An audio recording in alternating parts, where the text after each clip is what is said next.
Hi friends, ఎలా ఉన్నారు? I'm Shashank Paloju, impact motivation trainer. Welcome to my channel train the minds. మనలో చాలా మంది కొన్ని పనులు ప్రారంభిస్తారు. ఒక వారం రోజులు చేస్తారు, 10 రోజులు చేస్తారు, 15 రోజులు చేస్తారు. మెల్లమెల్లగా దాని మీద కాన్సన్ట్రేషన్ తగ్గుతుంది, ఇంట్రెస్ట్ తగ్గుతుంది, వదిలేస్తారు. దీనికి కారణం సైకాలజీలో 2 ఫోర్సెస్ ఉన్నాయి. అవి అసలు తెలిస్తే మనకు దానిలో ఇంట్రెస్ట్ ఎలా వస్తుంది, దానిలో ఇంట్రెస్ట్ ఎలా పోతుందో తెలిసిపోతుంది. జనరల్ గా సైకాలజీలో ఉపయోగించే 2 ఫోర్సెస్ ఏంటంటే, ఒకటి పెయిన్, రెండోది ప్లెజర్.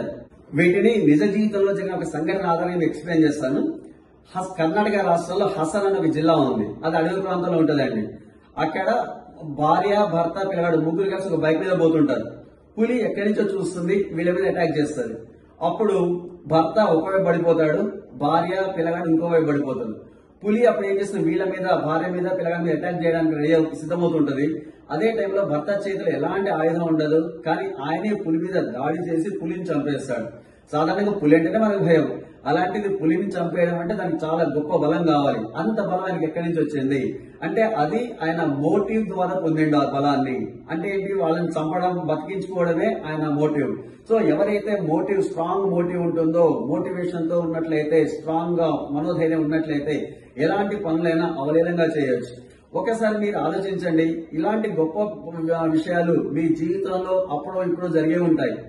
వాటిని, దానివల్ల వచ్చే ఆనందాన్ని వదిలిపెట్టి ఎదుటి వాళ్ళు ఇచ్చే సూదుల్లా గుచ్చుకునే నెగిటివ్ మాటలను గుర్తు తెచ్చుకొని మనసులో పెట్టుకొని ఎప్పుడు బాధపడుతూ ఉంటారు. మీరు చేయాల్సిన పనులు ఎక్కడెప్పుడు వాయిదా వేస్తూ ఉంటారు. సైకాలజీ ప్రకారం ఒక పాజిటివ్ థాట్ కనుక మనలోకి ఎంటర్ అయ్యట్లేదు, దాన్ని బ్యాలెన్స్ చేయడం కోసం, దాన్ని ఎదుర్కోవడం కోసం 10 పాజిటివ్ థాట్లు మన మనసుకి ఇవ్వాల్సి వస్తుంది. అంటే ఎవరైతే మనసును కంట్రోల్ చేసుకుంటారో, మైండ్ ని కంట్రోల్ చేసుకుంటారో, వాళ్ళు మాత్రమే, వాళ్ళని ఆపే శక్తి గాని అలాంటి వాళ్ళు మాత్రమే లైఫ్ లో సక్సెస్ అవుతూ ఉంటారు. వాళ్ళ గ్రోత్ కి ఎవరూ ఆపలేదు. అయితే ఇక్కడ ఒక సమస్య, మైండ్ ని కంట్రోల్ చేసుకోవడం ఎట్లా అంటే, మైండ్ ని కంట్రోల్ చేయడం అంటే దాన్ని అణిచిపెట్టడం అని కాదు. దీన్ని ఒక చిన్న ఎగ్జాంపుల్ చెప్తాను. ఒక అతను బయట కూర్చున్నాడు, ఒక పాము అప్పుడే వచ్చింది.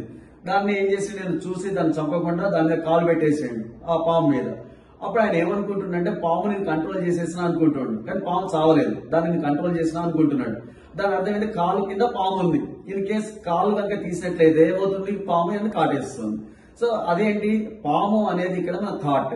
సో మన థాట్ ని కంట్రోల్ చేయలేము. దానికి మన థాట్ కనుక మనసులోకి రాకుండా ఉన్నట్లయితే అంత హ్యాపీగా ఉంటుంది. అంటే ఇక్కడ పామును రూమ్ లోంచి చంపేయకుండా దాన్ని తీసి బయట పడేసామనుకోండి, అది మనలో ఉన్న థాట్ కూడా బయట పడేస్తే సో మనం ఏ పని చేయగలం. మనం థాట్స్ ని చంపలేము, కానీ థాట్స్ ని మేనేజ్ చేయొచ్చు. ఎవరైతే థాట్స్ ని మేనేజ్ చేస్తారో వాళ్ళు మాత్రం జీవితంలో సక్సెస్ అవుతూ ఉంటారు. వాళ్ళకి ఎన్ని ప్రాబ్లమ్స్ వచ్చినా, ఎన్ని అడ్డంకులు సృష్టించినా సెల్ఫ్ కంట్రోల్ చేసుకొని ఈజీగా సక్సెస్ అవుతూ ఉంటారు. సో అది అందుకే ఫ్రెండ్స్, మీరెవరు కూడా అద్భుతమైన పనులు ఏమి చేయకండి. రోజు చేసే పని చాలా అద్భుతంగా చేయండి. మళ్ళీ ఒక వీడియోలో మైండ్ మేనేజ్మెంట్ తో కలుద్దాం. Thank you very much.